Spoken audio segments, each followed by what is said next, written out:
What's up, everybody? Welcome back to White Sox Daily. Once again, we got a little bit more off-season news as the free agency news still not really coming for the Chicago White Sox. Not a great deal of the big names being moved just yet. We kind of expected that to this point, especially over here in White Sox land. It was somewhat the main focal point of yesterday's video, but jumping right onto some of the rumors at the very least that are circulating around right now. One of the big ones, Rising Apple, a New York based insider website for the New York Mets, talking about a potential trade that could be in the works, could be a multiple party beneficiary type of trade between the Mets, Padres, and White Sox. And I got to be 100% honest with you, the more I read into it, the less I kind of like it for the White Sox. But the details of the proposed trade here would be the New York Mets' interest in the San Diego Padres closer Mason Miller. He's, of course, been an absolute flamethrower for San Diego ever since they acquired him, able to get him as kind of a trade deadline deal. He was a guy that came in and really kind of helped the Padres solidify those late innings. The Padres are in the market for some more power at the plate. They would really have strong interest in Luis Robert. We've been hearing that from the beginning. And on the Chicago White Sox end, they're looking to get youthful, to get more prospects. And on this one, it has Miller going to the Mets, Luis Robert going to the Padres, and prospect Cash Mayfield ending up with the Chicago White Sox. So we kind of take a look at Cash Mayfield, a left-handed pitching prospect from the San Diego Padres. He was their first-round pick last year, a 2.97 ERA thus far in single-A ball, only a 10% walk rate right now, 34% strikeout rate, or strike rate, sorry. He's a guy that brings a lot of strikeout stuff.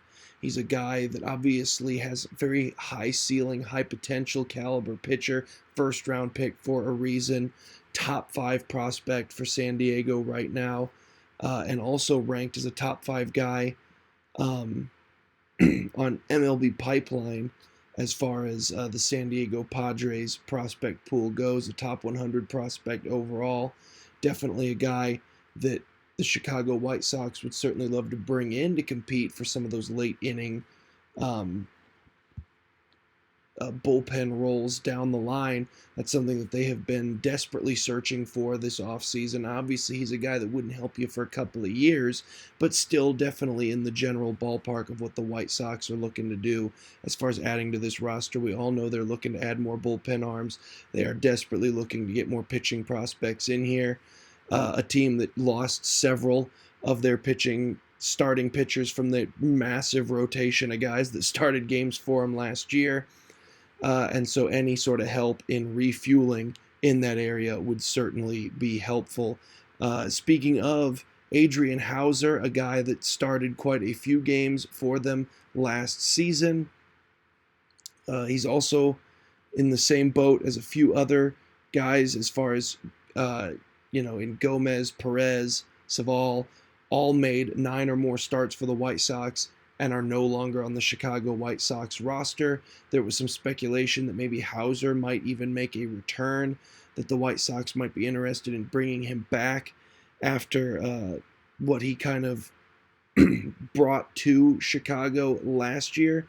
Had one of his better seasons when he was with Chicago. He started 11 games, 2.1 ERA, 1.22 whip, 47 strikeouts to just 22 walks. He was credited with 9 quality starts out of his 11. Had a really nice start to the year.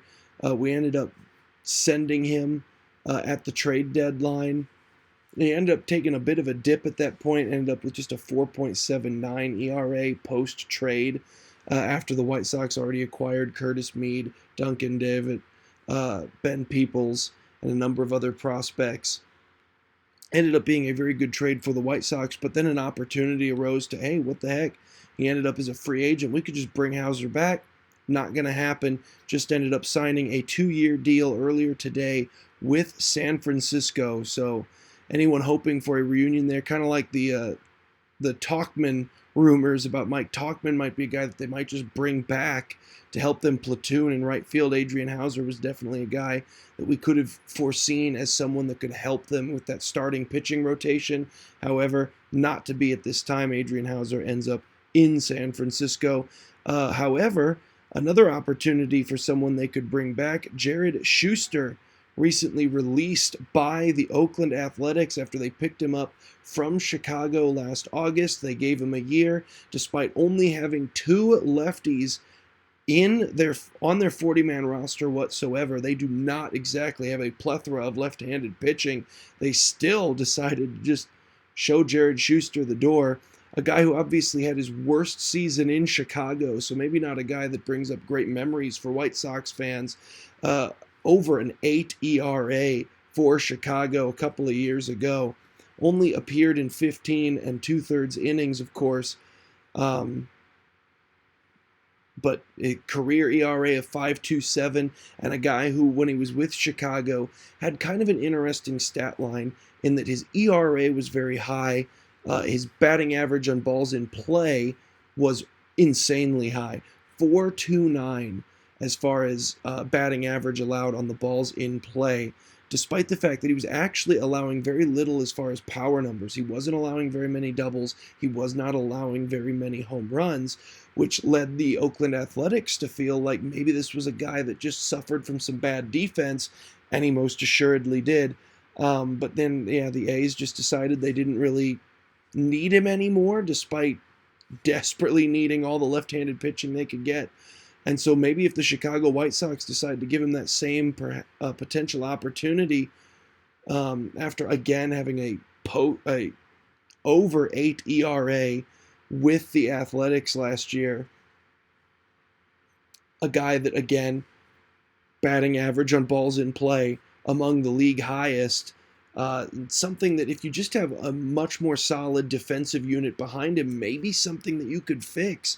And it could be a guy that, he's not going to be one of your high quality players, but a guy that can come in and maybe get you a couple of innings, especially when we project that the starting rotation is going to be so young going forward for the Chicago White Sox. Certainly something that they could potentially at least think about. So let us know in the comment section below, would anyone you guys be open to a Jared Shuster return in Chicago, just to be a guy that might be able to help you eat an inning or two every now and then? Just someone to come in and, maybe one of these young guys can only go out there and pitch 4 innings. Could you get 1 inning out of Shuster before you got to turn to your big bullpen guys? I don't know. It could be something worth exploring, maybe with some of this young guys coming up, a little bit better defense behind him. Maybe he could improve those numbers just a little bit. As we head, though, to our very last bit of news of the day, Japanese superstar Munetaka Murakami primarily has been playing first and third base, a solid corner infielder. He was on the Team Japan squad that beat the United States in the World Baseball Classic a few years ago. A guy that definitely has a ton of power, turns 26 by opening day, so still got a lot of years ahead of him. Had a 56 home run season back in 2022, a guy with 265 home runs over the last 8 seasons playing pro ball in Japan, a corner infielder with tremendous power upside that many people believed, especially Ken Rosenthal of The Athletic, believed was going to be a big, big name as far as that crop of talented Japanese talent that came over from Japan that have until December 22nd, so only a few more days to make his decision and sign with an MLB club. And yet the market's been kind of quiet on him, and there's speculation now, according to Southside Showdown and, of course, The Athletic, that this could open the door for some of the more small market clubs. With his market being much quieter than expected, expect the Chicago White Sox and Pittsburgh Pirates to both make a pitch to him, especially with the Chicago White Sox having just recently hired a scouting director of Japan and Korea, which kind of indicates that the Chicago White Sox are going to be vastly more interested in that market going forward. Of course, they've been much more strongly Dominican, Cuba specifically, kind of since 2015. Maybe making a turn now that they'll be much more interested. Of course, haven't signed a Japanese player since 2005. That could be turning around here. And Murakami fits a desperate need that the Chicago White Sox have. A power hitter. Yes, he has some contact issues, but that might be something. I mean, that was something that was said about Shohei Ohtani coming over from Japan, and he's been just fine. But you're talking about a guy with premier elite power hitting potential and a left-handed hitter that can play a position of need for the Chicago White Sox. So someone I definitely would love to see the Chicago White Sox make a big run at. Of course, it's all going to come down to, will Jerry Reinsdorf be willing to fork over some cash to outbid some of the other clubs? The market's not that busy. You might only be competing with teams like Pittsburgh, with teams in that general echelon of spenders.